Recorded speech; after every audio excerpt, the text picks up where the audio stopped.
Good afternoon, everybody. Sorry to be a few minutes behind. I'm joined today by the woman to my right who needs no introduction, the Commissioner of the Department of Health, Judy Persichilli. To her right, another familiar face, the state's epidemiologist, Dr. Christina Tan. Great to have you both here. To my left, a real treat to welcome back Acting Commissioner of the Department of Education, Dr. Angelica Allen McMillan. Angelica, great to have you. We have Jared Maples, Director of the Office of Homeland Security and Preparedness, Pamela Garg, Chief Counsel, Dan Bryan, a cast of thousands. Pat Callahan is not with us today, and I'd ask you to keep him and his family in your prayers. He would want me to say the following. The weather is still finding its way out of the state, doing a little something outside as I came in. The state police, and this is state police only, this doesn't include county, local, or DOT data, but the state police only 665 accidents that they responded to, 589 motorist aid requests. Diane Gutierrez-Schichetti and her team at the DOT, in addition to the colonel, did an extraordinary job. At the peak of the storm yesterday, they had 4,000 pieces of equipment on the roads. It's like a invasions every other week here, Judy. It's incredible, the logistics. The power grid held up very well. I think as I sit here, believe it or not, there are 66 outages in the entire state, which is extraordinary. There was a peak of 4,000. It's not clear that that was related to the storm. But again, this is still winding its way through, and it's going to be a little chilly, and then we look like we may have some more weather next week, which is almost hard to believe. You'll bear with us as we run through the program a little bit more quickly today. Judy and I are taking the entire team on an offsite to Cancun. That's not true. Listen, a failure of leadership is no laughing matter, even though that's a cheap line that I got off. But I will tell you something. Our hearts are bleeding for the Texans right now. The story after story after story, please God. We have reached out to Governor Abbott's office and team to offer our help, and we will be there, as we always are, for other states in need. I know Pat would have said that if he were with us today, and I'm sure he'll say it when he's back with us on Monday. And unlike some folks, Senator Ted Cruz is one who voted against Sandy aid for New Jersey. We are never been, and we never will be, in the two wrongs make a right category. We will always be there for our fellow states and our fellow Americans, and this is no exception. Please keep our blessed brothers and sisters in the great state of Texas in your prayers, and please, God, may we see some real leadership there. Angelica, switching gears to something closer to home, is with us today because the Department of Education is releasing its plan to address learning gaps in the increase in mental health issues among our students and staff, including our extraordinary educators, caused by the COVID-19 pandemic. While our schools and educators have done tremendous work in this extraordinarily stressful past 11 months to keep our kids learning, we know that our students are still facing themselves incredible stress. Now, I will let the Commissioner give the fuller picture, but here's a snapshot. We think this is the most comprehensive plan being put forth by any American state. So we're utilizing the latest round of federal elementary and secondary school emergency relief assistance provided by the most recent coronavirus relief package. That totals $1.2 billion in support for New Jersey schools. Now, 90% of it, and Angelica will correct me if I'm wrong, which is basically a little bit over $1 billion, will be distributed to all of our districts and the schools that we have oversight responsibility for, to be used across a broad range of COVID-related needs. I think there are 15 categories as I read it, Angelica. And this is everything from, as you said, in-classroom learning loss that the district programs that the district may want to do, after school programs, all the way to new HVAC systems or other ventilation realities. But I want to highlight a couple of pieces of this plan. And these, in my way of thinking, are accelerants. It's not just the money that each of the districts and schools will get, but it's what can we do, and Angelica and her team have done an extraordinary job sort of layering on top of that base amount of money a couple of programs that we think are unique in America right now that we believe, and more importantly, the experts believe, will address both learning loss and mental health challenges. So we'll offer $75 million in grants. This is all in addition to that money that I just discussed, the 90% of the $1.2 billion. $75 million in grants to regular operating districts, charter schools, Renaissance school projects, county vocational school districts to help curb learning loss and accelerate learning. These efforts can come in a multitude of shapes and sizes, whether it be greater access to one-on-one tutoring or broadening summer learning programs, providing educators with new professional development opportunities, and parents with new tools to help promote their kids' learning. Also, in addition to that 75, and again through the use of the federal relief funds, our schools may apply for $30 million worth of non-competitive grant funding to help them strengthen mental health supports for their students and school staff. We are also using some of our state set-aside funds to help broaden the use of DOE's Start Strong assessment, so we can have a measure of attaining where our students are at the beginning of the next school year and beyond. And on assessments more generally, the department will be applying to the federal government for a waiver of statewide standardized testing, administration, and accountability requirements. We went over this in great detail. The reasons to apply for this waiver are manyfold and very valid. To be sure, importantly, we have not yet received any indication from the Biden administration as to whether a waiver of assessment administration will be accepted. And we also recognize the importance of statewide assessments to gauge where our students' learning may be.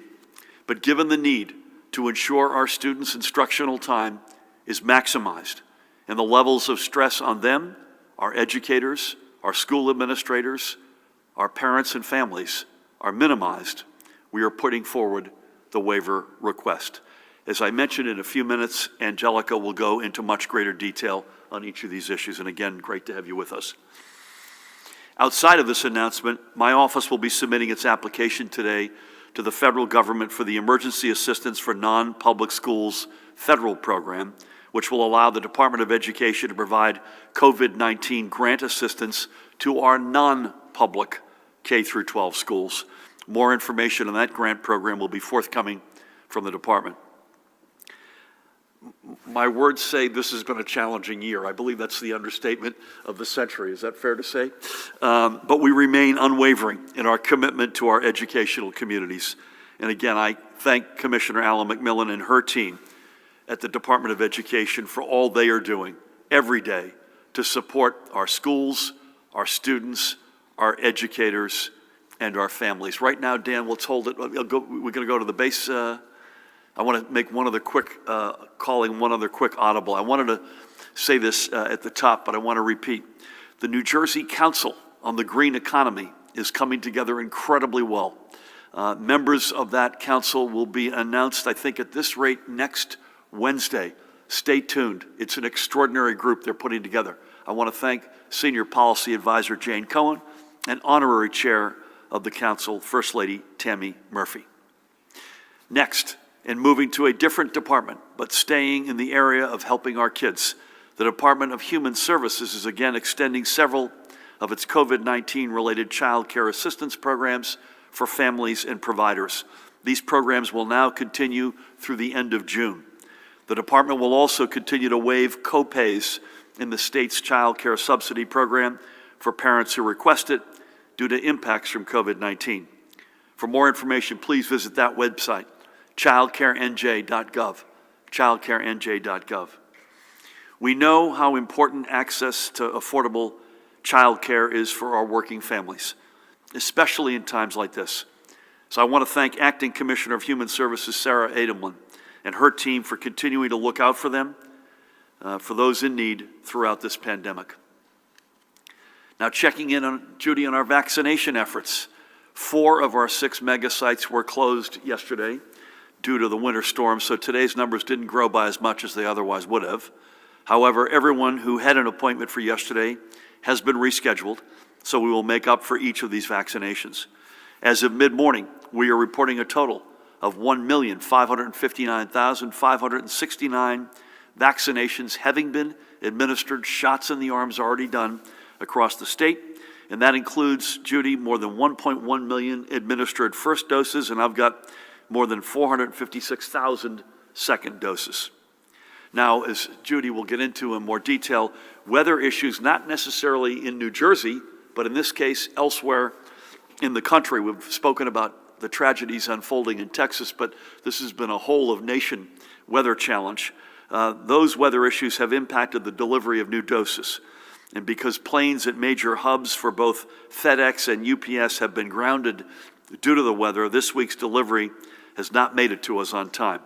We are working with all of our vaccinators for them to use existing inventory to satisfy their current appointments. However, we are keenly aware that not all sites have the inventory on hand to be able to do this, and this will result in many appointments needing to be rescheduled. Now, to be clear, everyone who wishes to be vaccinated will be, period. We have directed our sites to prepare to ramp up operations and extend hours to efficiently manage this delay once their doses do arrive. We know that the doses have been allocated, will eventually be delivered.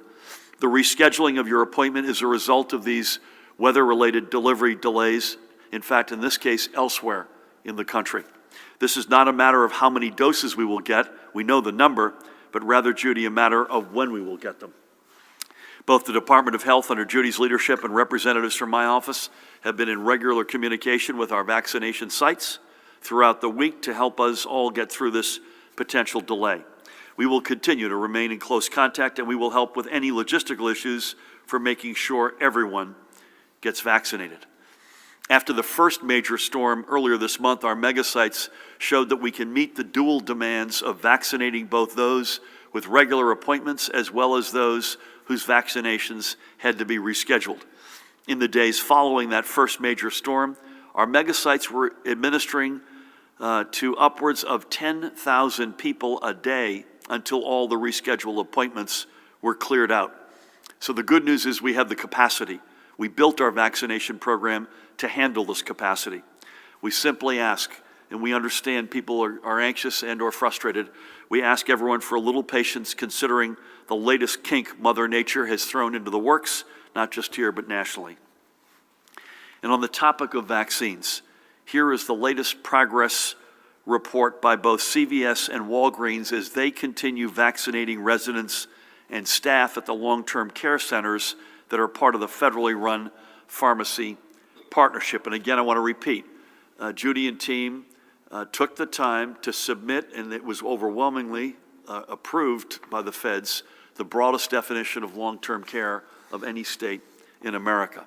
As we've noted, CVS and Walgreens are scheduling multiple clinics at each facility they visit, as many as 4, to ensure that all residents and staff are given ample opportunity to be vaccinated. So far, as you can see, I've got a different number here, but it looks like 1,083 facilities have completed their first clinic. Is that your number? 873 facilities have completed their second clinic, and 167 facilities have completed their third clinic. Fourth clinics are just starting to be scheduled where they are needed. And by the way, Judy reminded us the other day, I want to make sure I get this right, fourth clinics, the CVS and Walgreens committed to 3 clinics. The fourth clinics are typically of one of 2 reasons. One is there may have been an outbreak, or secondly, weather, or some other logistical. So to the credit of the teams at CVS and Walgreens, they've committed to doing this sort of makeup round as need be. All totaled, I've got 190,083 vaccinations have been administered to our long-term care facilities. This is a nearly 70% administered rate. Now, 3 Fridays ago, that number was at 12%. It has come a long way. It's still not as good as the other pile, which is the stuff that the doses that Judy oversees that the state controls. Remember, CVS, Walgreens are a federal program. On the state side, as of this morning, Judy, I showed we had administered 88% of all the doses that have been allocated. So progress, while not in a straight line by any means, continues to be made on all fronts of the vaccination effort. Now, with that, let's turn to the overnight numbers. Today, we're reporting an additional 2,679 positive PCR test results, 593 presumed positive rapid test results. That totals 3,272. Statewide rate of transmission is now at 0.91. The positivity rate for the 43,848 PCR tests recorded this past Monday was 7.58%. I don't ever want to say I told you so, but we predicted that the weekend positivity rate was higher and it would come back down. And as we've said many times, there are fewer tests on Saturday and Sunday, and folks probably are going out to get tested on Saturday and Sunday because they feel like they have to, that they don't feel well or they've been exposed. This just in, we've said this many times, it might be smart, folks, if you want to get tested, to get a test scheduled on Saturday and Sunday, because we know that capacity well exceeds demand on those 2 days of the week and on holidays. In our hospitals, we continue to see promising signs as the numbers overall continue to decrease. The total number of patients being treated last night was down again to 2,202. That's the lowest, Judy, I think, in many months. Of this number, 2,028 are known COVID positive and 174 awaiting results. We had 443 of those patients in ICUs, 300 ventilators in use. Throughout the day yesterday, as you can see, 323 live patients left our hospitals, 216 new COVID patients were admitted, and sadly, and again, we're comparing apples to oranges, these are not confirmed, we have been told that 33 blessed souls lost their lives. However, we can confirm this, that 64 additional folks have been confirmed losses from our extraordinary New Jersey family. You can see the total numbers, now 20,495 confirmed and another 2,289 probable deaths. Let's recall 3 more extraordinary New Jerseyans who we have lost. First up, this guy. This is all you need to know about this gentleman when you look at that picture. Nelson Cheng, a native of Taiwan, who had called Hamilton Township in Mercer County home for the past 35 years. You won't be surprised to hear in about a minute or so what his line of business was. Nelson and his wife Leslie came to the United States from Taiwan in 1978.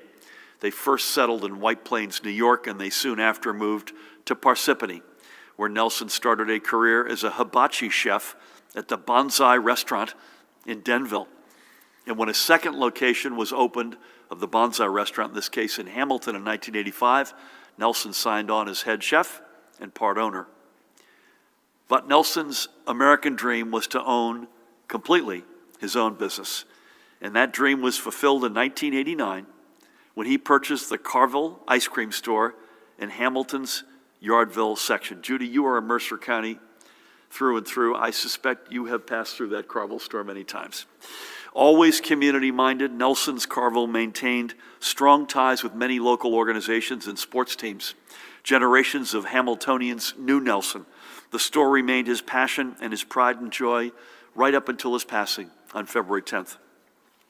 Nelson gave so much of himself to his store that he left little time for other hobbies, though he'd find the time to indulge in his love of Chinese and Japanese movies, a good pastrami from Katz's Deli in New York City, or a gin and tonic made by his daughter. But most of all, he loved in order his family, his store, his employees, and his customers. Nelson's services, by the way, were just Wednesday, 2 days ago. He leaves behind his Leslie after 43 years of marriage, along with his 2 children, Nicholas and Jessica, and I had the great honor yesterday morning of speaking with all 3.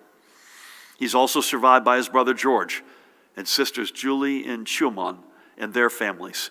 And he leaves countless friends both here in New Jersey and back in Taiwan, and he leaves for sure a grateful Hamilton. We are honored that Nelson chose to be part of our family and the place where his American dream came true, and may God bless and watch over him and his family, and boy, will he be missed. Next up today, we remember Sharon Cohn on the right of the Lake Hiawatha section of Morris County. Sharon passed on February 6th, 1 week to the day after she lost her best friend and husband of 47 years, the guy on the left, Arthur, not to COVID, but to a heart ailment. Sharon was a working mom, one of the many who found a way to balance a full-time job with raising 2 kids. But in every aspect, she and Arthur were a team, never missing a family event and together looking after friends and neighbors and never refusing to help someone who needed a lift. Sharon was a devoted grandmother and aunt and maintained a close circle of friends with whom she'd check on almost every day. This was second nature to her, as she lost her father at a young age and took on the responsibility of caring for her mother as she grew older with her sister Millicent. And she learned to deal with Arthur's many bad dad jokes and was always his best audience. Boy, can I appreciate that, even when her response was a knowing eye roll and sigh. Sharon leaves behind her and Arthur's 2 children, Jason, who's from Cleveland, Ohio these days, and I had the great honor of speaking with him on Wednesday, and Alicia, who is in Maryland, and her 2 beloved grandkids, Henry and Ada. As Jason relayed, and I quote him, "Arthur and Sharon couldn't live without each other, and now they are together again." I hope that knowledge brings some solace to all who knew and loved them. May God bless and watch over each of them and the family they leave behind.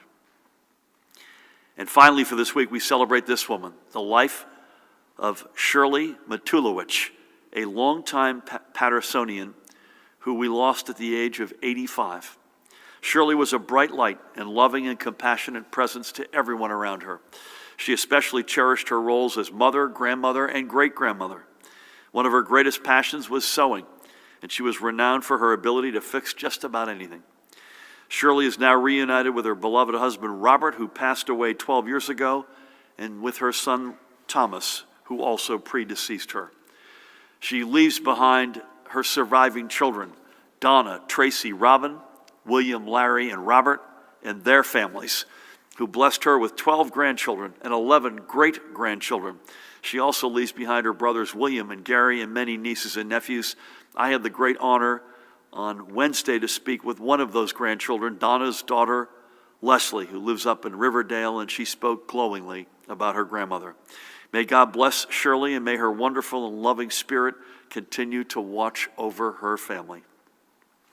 So for Nelson, Sharon, Arthur, for Nelson, for Sharon and Arthur, and for Shirley, and for their families, let's honor them by maintaining the practices that have kept us going for nearly 11 months now. We can't let up with our social distancing, wearing our face coverings, or using common sense. We have to do it for ourselves, but even more for our families and our communities. This is a fight that can only be won if we win it together, if we pull together to do just that. That goes, by the way, as well to supporting the small businesses in our communities as well.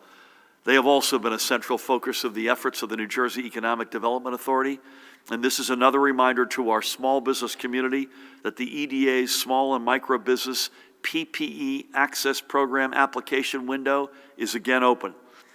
As we've discussed before, the PPE discount program can save participating small businesses up to 70% off their purchases of personal protective equipment for their employees and for their customers.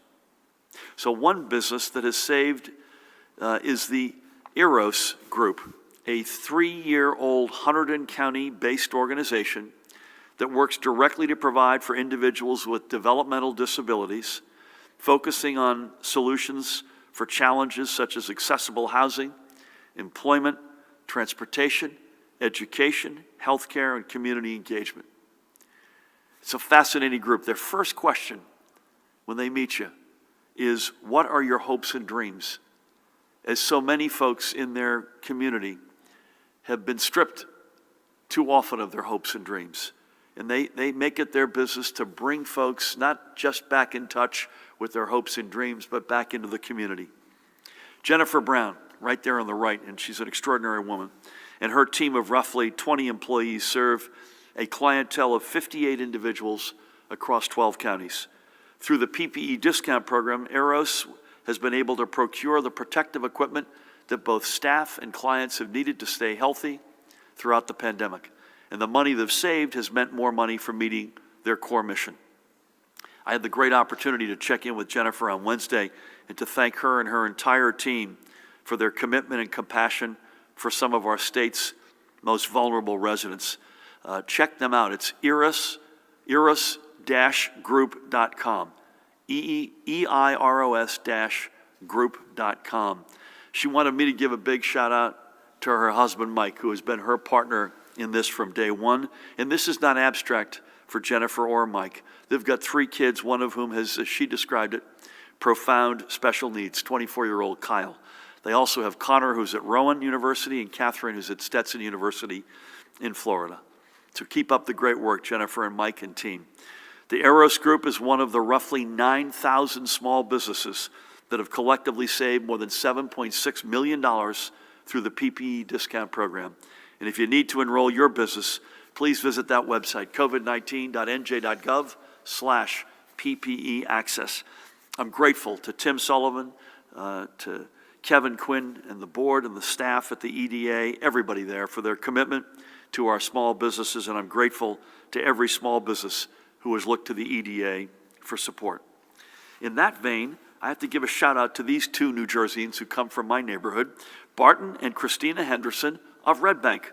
They own a promotional company in Red Bank, but when the pandemic took hold, they expanded into PPE production, launching their own face mask manufacturing business and providing, free of charge, by the way, masks to organizations nationwide through their Masking Up from Coast to Coast campaign. Many of the masks they've produced have helped groups across our state who are working to ensure families have food for their tables. Among their beneficiaries are organizations I think many of you know very well: the Community Food Bank of New Jersey, Fulfill Food Bank of the Jersey Shore, and Lunch Break in their hometown of Red Bank. They've also donated thousands of masks to our frontline healthcare workers and first responders, including police and fire personnel in numerous towns. A total, Judy, of more than 100,000 masks. Extraordinary. So Barton and Christina, hats off to you. They represent the true giving spirit of New Jersey. Yes, we look after our own and we look after others. Maybe they're not in New Jersey, but we will always stand tall. But we always make sure everyone has what they need too. So hats off to Barton and Christina. Finally today, I have to acknowledge 2 passings, one of which I just heard about just before coming over here. A sudden loss. Tamika Allen Jackson, at the age of 46, passed suddenly, either last night or this morning. She is, if you don't know Tamika, she is the sister of a dear friend, Angela McKnight, Assemblywoman in Hudson County.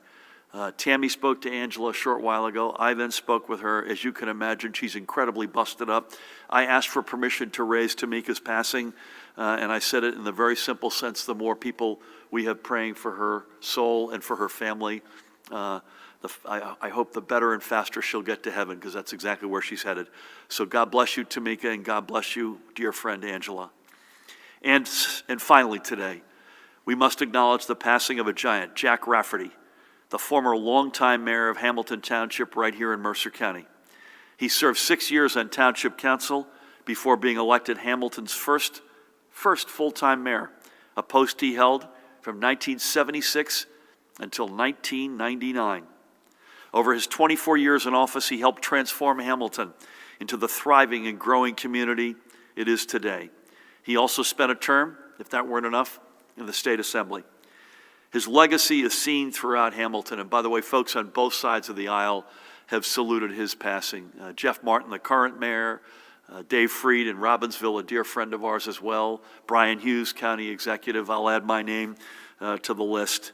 The legacy can be seen in Veterans Park, in Hamilton's New Jersey Transit Station, which serves so many area residents, and in bringing a hospital into the community. An institution which, by the way, is now the Robert Wood Johnson University Hospital, Hamilton. The Hamilton YMCA was a particular favorite cause of his, and today its building bears his name. He was also a big supporter and a leader in the election of President Ronald Reagan. Jack was 82 years young. We send our condolences to his family and to every Hamiltonian whose life he impacted. And that is a good place to end. I hope everyone has a safe weekend. It looks like the weather's going to be chilly but warming a bit next week, and all this snow and ice, God willing, will have a little bit of a chance to melt away before we get our next storm. A final quick program note, and that is my budget address for the upcoming fiscal year will stream online via social media at 1 p.m. this coming Tuesday, February 23rd. I look forward to sharing the details about our budget. Now is the time to look ahead and put in motion a plan to spark New Jersey's economic recovery. We will not allow this pandemic to pull us backward. In the meantime, stay safe, continue to be smart, and let's keep working together by the millions to stop the spread. It is now my pleasure to hand things over to the woman to my left, the Acting Commissioner of the Department of Education, Dr. Angelica Allen McMillan. Thank you, Governor Murphy, for the opportunity to join you today. I am thrilled to announce a series of initiatives that will pave the way forward for our education community by investing heavily in identifying and addressing the academic and mental health impacts of COVID-19 on our students and educators. The Department of Education has aptly labeled our plan the Road Forward.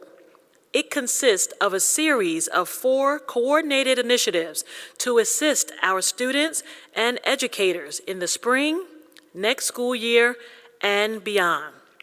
First, we are releasing for public comment a draft request to the United States Department of Education to waive federal requirements to administer statewide standardized assessments for the 2020-2021 school year.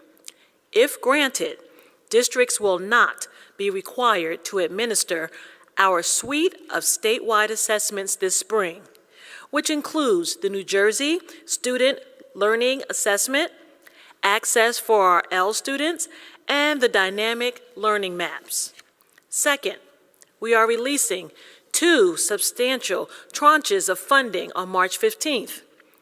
In one tranche, the department will establish a pair of grant opportunities totaling $105 million to aid districts in providing additional academic and mental health supports.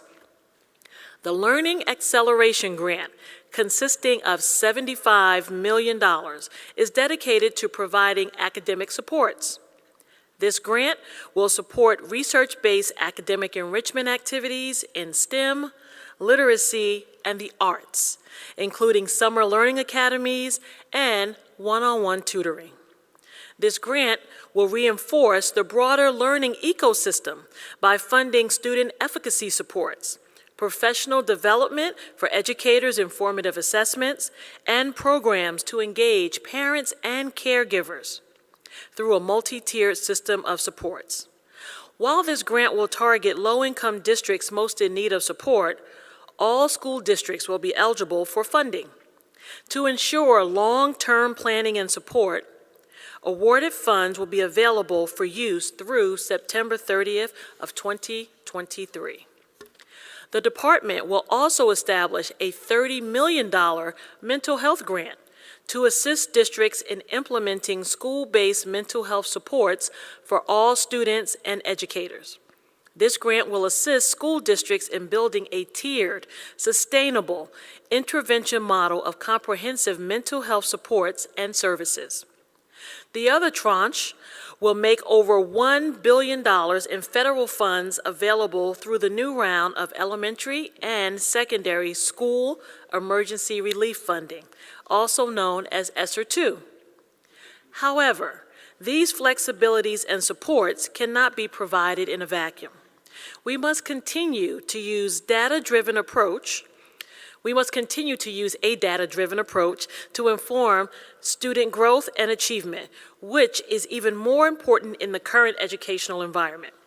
Therefore, we will be collecting local interim assessment data from every district in the application for these grants to help identify progress towards grade level and content standards, as well as learning gaps resulting from the COVID-19 pandemic. Third, the department will provide 2 assessments in September 2021. The first is the formative assessment known as Start Strong, which was first offered to districts this past fall. The next iteration of Start Strong will better enable districts to collect timely, actionable, standards-based student performance data at the beginning of the school year. The second assessment will be a kindergarten readiness assessment that the department will pilot this September. The Kindergarten Readiness Assessment will give participating school districts data on how prepared their students are as they enter kindergarten. Additionally, the tool will give educators and families the information they need to adjust and improve teaching and related resources to best suit the needs of their kindergarten students. Fourth, today, the department will release a clearinghouse of successful practices that have been identified by chief school administrators throughout the state as effective ways to address COVID-19's impact on students and educators. Topics are addressed that include learning gaps and acceleration, attendance, insecurities, and operations. This resource will help school districts identify strategies and effectively leverage all of the funding streams we are announcing today. As I have said in the past, one of my top priorities is to provide students and educators with the flexibility and support they need to focus on social and emotional health and wellness for students as we navigate these uncertain times. While today's announcement focuses on the response to COVID-19, we also understand that continuing to move Governor Murphy's educational vision forward is not a short-term effort, but one that we must continue working toward in the years to come. The 2020-2021 school year has changed how educators, students, parents, and caregivers experience education in New Jersey. The Department of Education is committed to realizing its mission of supporting students, educators, and school districts, and our plan, The Road Forward, furthers that mission. Educators, parents, caregivers, and students of all ages, I once again thank you for your steadfastness as we navigate through this pandemic to our collective next normal. Thank you, Governor. So well done, Angelica. Thank you. This is very exciting. As I say, I'd put what we're doing in this respect up against any state in America. We had a great conversation earlier this week with you and your team. Certain states, depending on who you are, and I'm not picking on states, I'm just stating a fact, certain states have a different mix of attributes that they promote to attract families, businesses, whatever it might be. Some of them use low taxes. Some use warmer weather. We use talent and location. And at the very core of talent is public education.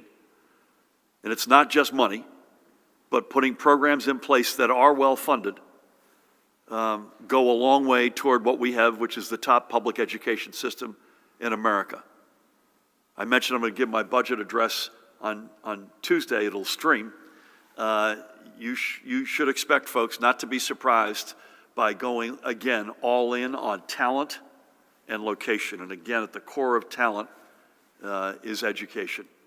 Pre-K, right up through 12, higher ed, workforce development, career paths, and beyond. Angelica, I can't thank you enough. Great to have you with us. Now, please help me welcome the woman who needs no introduction, the Commissioner of the Department of Health, Judy Persichilli. Thank you, Governor, and good afternoon. Well, as the Governor shared, the extreme winter weather across the country has caused temporary nationwide disruption in the vaccine shipping supply chain, and that's also impacting our delivery of COVID-19 vaccine, not only to New Jersey, but to all the states. Many of the shipping companies are in the southern states where the cold weather, snow and ice has led to power outages, which halted shipping. New Jersey has not received approximately 230,000 doses of vaccine that was expected this week. They were prime doses and booster doses. But we did hear some good news this morning. We are working with our federal partners to ensure delayed vaccine to some of our mega sites. Our federal partners told us this morning that they have located and expect to deliver some delayed doses, first doses of Pfizer vaccine, and they should arrive at the mega sites hopefully tomorrow. Those doses had been expected to arrive this past Monday. We're closely tracking this shipment, and we will keep the mega sites informed as we learn more, and all sites informed as we learn more about the delayed shipments to other points of dispensing. As I mentioned on Wednesday, we've directed vaccination sites to use all existing inventory to be able to vaccinate those with current appointments. However, we know that most sites will not have sufficient inventory, which will trigger the need to reschedule appointments. And we absolutely know that rescheduling of appointments causes significant frustration and disappointment for those of you who are eager to get vaccinated, but I assure you that everyone will be rescheduled. Like the rest of the nation, we remain in a period of tremendous imbalance between the supply of vaccine and the demand for appointments, and the shipping delays have just added another layer of strain to our ongoing supply challenges. I understand the frustration. Many in my own family are experiencing that frustration. And it's especially frustrating among our seniors who are losing sleep, checking various websites in the middle of the night to look for one of the few available appointments. We track availability of appointments on a daily basis. And right now, there are very few available appointments. This is not just a New Jersey problem, it is a national problem. Our allotments of vaccine from the Biden administration are increasing gradually. However, 2.4 million people in New Jersey are searching for those limited number of appointments. We have been notified that nationally, vaccine allotments will increase. We are patiently awaiting to learn of that impact on our supply. So again, while acknowledging the public's frustration, I ask for your continued patience until we receive increased supplies from the federal government. The Vaccine Call Center is able to register individuals in the New Jersey vaccine scheduling system, as well as answer frequently asked questions about the vaccine. The live agents at the call center have spoken to approximately 176,000 residents. Last evening, through a partnership with Univision, we promoted the call center to Spanish-speaking residents and saw a significant increase in our calls. Agents were able to help callers register for appointments, check registration status, provide vaccine site locations, and answer questions about the vaccine. At this time, the hold on call center agents actually booking appointments remains, as we need more time to train more agents and streamline access to the scheduling system, stabilize the scheduling system overall. We have a team at the department, and with the help of the information technology team at the state and our innovation center, we have a team that are working on this 24/7. As the vaccination program continues, the department is eager to increase distribution points, or what we call points of dispensing for the vaccine. But we cannot expand the number of sites until we have more vaccine. The department has more than 1,700 providers approved. They're enrolled and they're registered in our system, so they are approved to actually distribute the vaccine. But we only have enough vaccine supply to provide vaccine to about 300 points of dispensing. So employers, private medical practices, universities, and community-based organizations who have expressed interest in becoming points of distribution, you are on our list. We appreciate your willingness to serve the public. At the same time, there is not enough vaccine or vaccination supply to support these efforts. The department is expecting to continue to see increases in allotments from the federal government. And when vaccine is more plentiful, and it will be, we look forward to these partnerships to reach more of our residents that are eligible to be vaccinated. At some point, we will be reaching out to all appropriate sites to participate with us in our vaccine efforts. Moving on to my daily report, as the governor shared, our hospitals reported 2,202 hospitalizations with 443 individuals in the intensive care unit, and 68% of those individuals are on ventilators. The number of variant cases in the state remains at 50. There are, however, 3 new reports of multi-system inflammatory syndrome in children. Currently, we have 95 cumulative cases in the state. One of those individuals, one child, is still hospitalized. As I've reported previously, the children have either tested positive for active COVID-19 infection or had antibody tests that were positive for COVID-19 exposure within 4 weeks prior to symptoms. The governor reviewed the new cases and deaths in terms of race and ethnicity. The deaths are white, 55.6%, black, 16.6%, Hispanic, 18.9%, Asian, 5.1%, and other, 3.7%. At the state veterans' homes, there are no new cases among the residents, and at the state psychiatric hospitals, there are no new cases among our patients. The daily positivity as of February 15th in the state is 7.58, northern part of the state 8.07, central part of the state 7.42%, and the southern part of the state 6. Includes my daily report. As always, stay safe, continue to mask up, socially distant, stay home. When you're sick, get tested, and remember, for each other and for us all, please take the call and download the COVID Alert NJ app.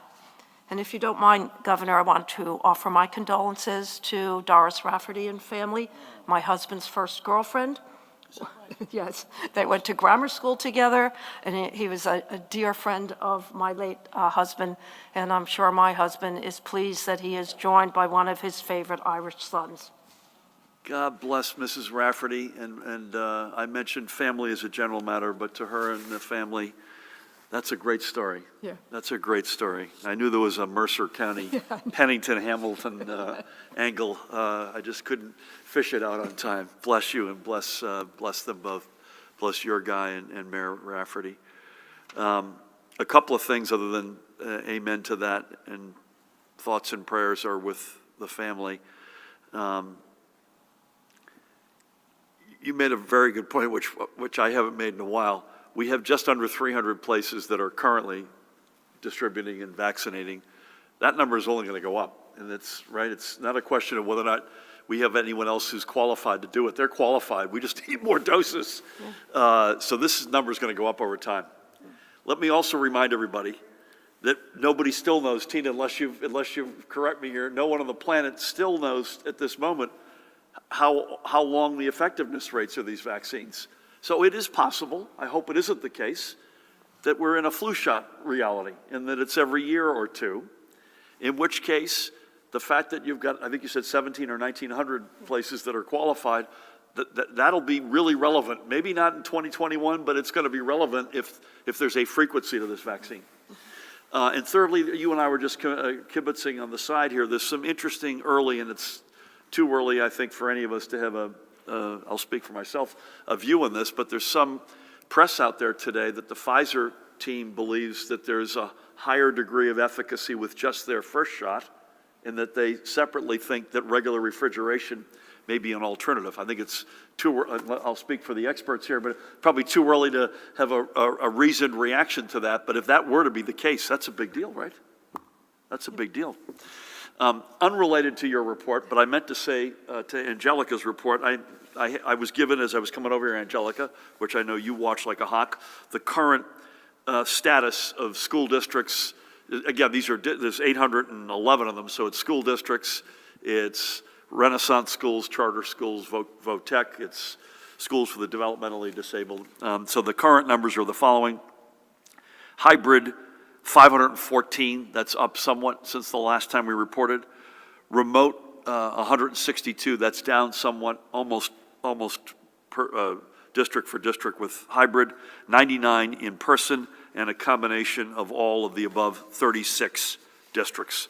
So that number, again, overwhelmingly, there is, to the tune of now well over, it looks like over 3/4 of our kids have some, or 3/4 of our districts rather, have some form of in-person education, whether it's hybrid or in full-on in-person.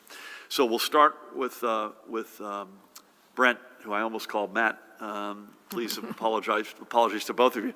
Before we do, we'll be virtual today and Sunday, unless you hear otherwise. Dan will tell us if that changes. We'll be, I think, live here Monday at 1 o'clock. Again, budget on Tuesday. Next week's shaping up to be a fairly busy week, so assume that we're on a Monday, Wednesday, Friday rhythm unless we signal otherwise. So with that, Brent, good afternoon. Good afternoon, and I've always wanted to be Matt. So the deadline on marijuana bills is Monday, and it's not clear the final cleanup effort has enough votes to pass the Senate. If there's no cleanup bill Monday, will you conditionally veto the bills, and if so, will you ask the State Attorney General to order police cease arrests as negotiations continue? The limit on weddings having 150 people, does that include staff and like wedding bands and everything else? The CDC changed. Are you looking to get your band into a gig, or? No, we only played one wedding and it was mine. Okay, okay, that's good to know. The CDC changed guidelines saying those who had the vaccine would not need to quarantine if they are exposed to someone who had COVID. Will you require those who have traveled but have had the vaccine not to quarantine upon arriving back here? And last two, education from Carly Citron of Politico. The acting commissioner and Senator Ruiz have mentioned the need to collect data from districts to assess learning loss. If these waivers are granted, how does the department plan to collect data from districts? And how should schools interpret the waiver announcement? Should they prepare to administer an assessment in April in case a waiver isn't granted? Thank you. I'll start with a couple of thoughts, and then Judy and Tina on the CDC vax quarantine question, and we'll end up, Angelica, with you if you don't mind. Nothing to report on marijuana, but I do want to say this. There are a lot of folks right now doing, and they have been doing, extraordinary work trying to get to a good place. A special shout out to the Black and Latino caucuses in both chambers. I take my hat off to them and the energies they've put into this. Our team, I'm proud of. The Senate President, who I both saw yesterday and spoke to last night, the Speaker who I spoke to last night. There are a lot of folks doing everything they can to try to get this thing into a good place before the clock runs out. We shall see.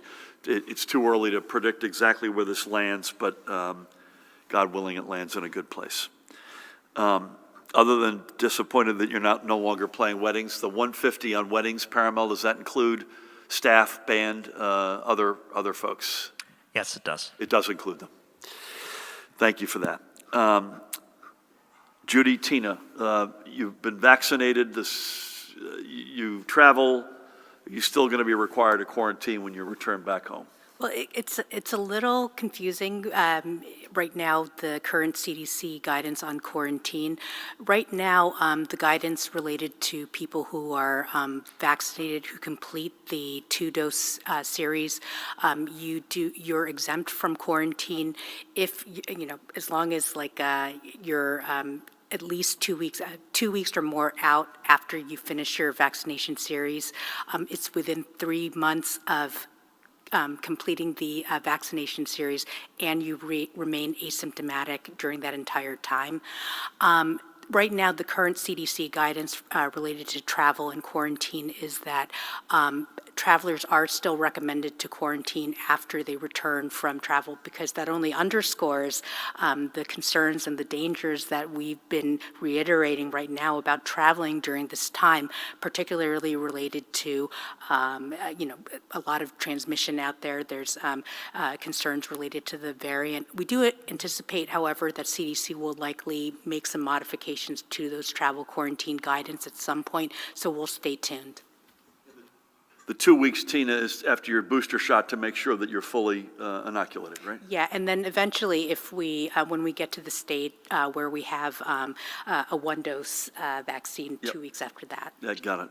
And again, I've not heard from the consul generals of either Brazil or South Africa, but not only do we discourage travel, but we particularly discourage travel to places where we know have either variants or a very high rate of transmission that well exceeds New Jersey.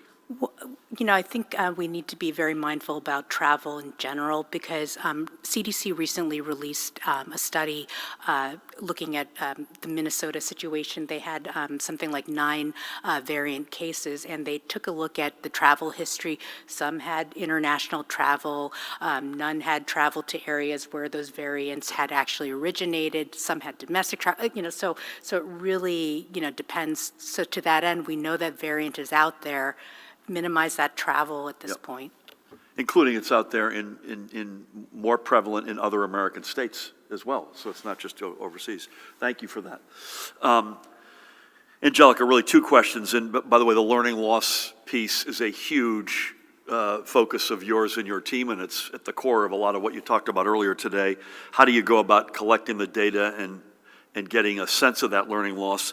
And also, I think the other question you asked is, how should districts interpret the request for a waiver when the federal government has not made a decision to grant that waiver? I personally think it's hope for the best, prepare for the worst, but you're the boss.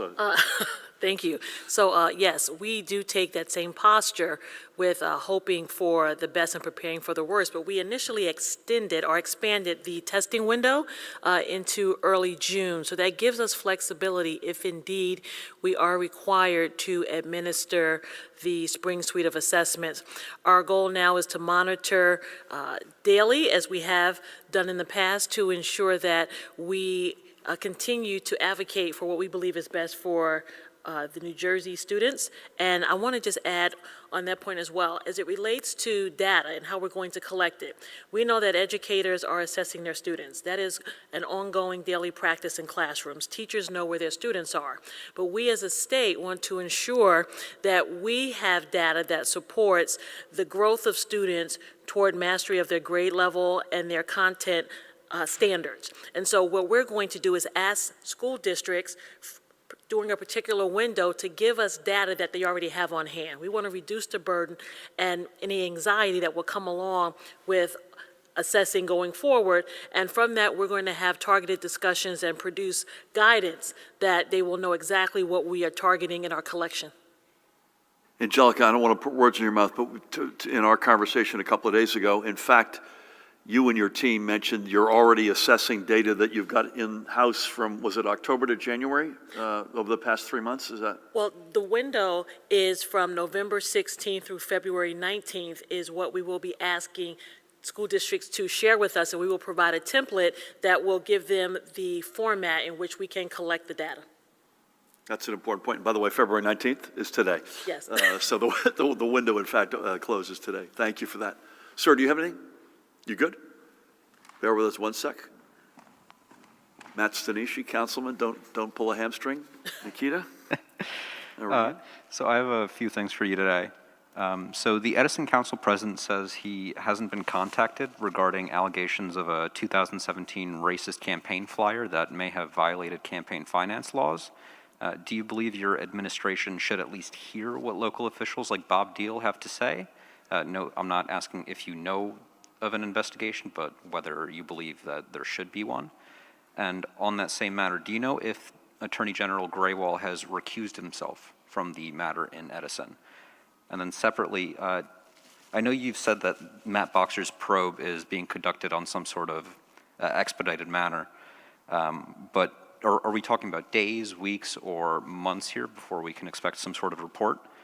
And when did you last speak with Commissioner Hicks? Have you ceased your usual communications with him while the investigation is ongoing? And then Acting Commissioner, I have one for you. I'm just wondering where or how far along your confirmation process is, whether you've spoken to everyone that you need to speak to and whether you've been informed about any possible hearing dates. I would just say, Angelica, on your behalf, if I can say, we don't get into that on where things stand, so is that okay with you? Yes, Leave it there. thank you. But it's moving along, and we couldn't have a better commissioner. Thank you. As captain of our #1 in America ship, so bless you. Thank you. I suspect disappoint you wildly, Nikita, but I still think very highly of you. So you have to at some point ask me questions that you know I can answer. I remember, all kidding aside, the Edison incident I remember very well, and it was deplorable.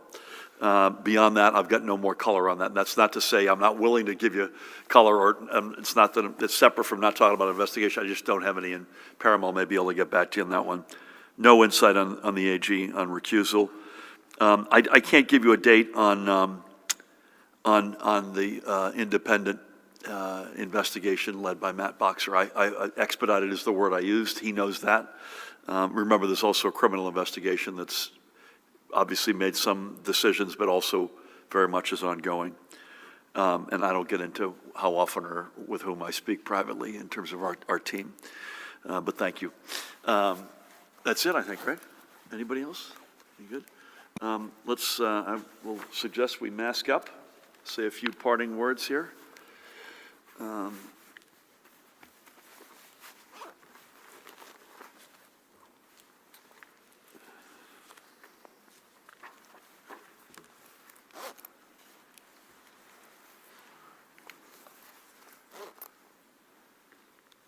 Took a little longer than normal here today.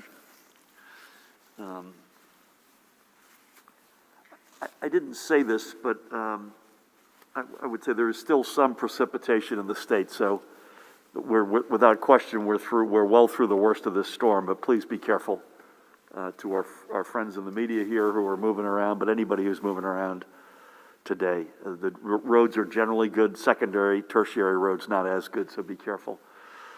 Thank you, Judy. Thank you, Tina. Thank you, Angelica. Thank you, Jared, Paramel, Dan, the team. Again, virtual tomorrow, Sunday, Monday, our usual rhythm.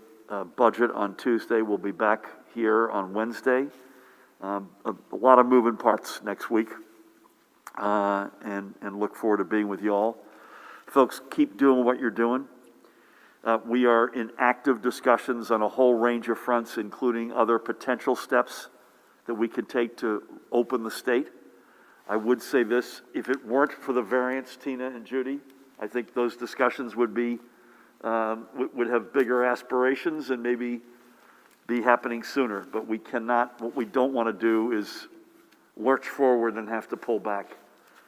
We've not done that, and we don't want to start doing that now. So we've got to keep a weather eye on those variants. And I like what Tina said, unless you absolutely have to, don't travel. And if you do travel, make sure you're doing the right thing. Judy, God bless the Rafferty family. God bless your late guy. Keep Angela McKnight and her family in your prayers, and all the other families who have suffered loss over these past year as well as these past days. God bless you all. Thank you. Thank you, Governor.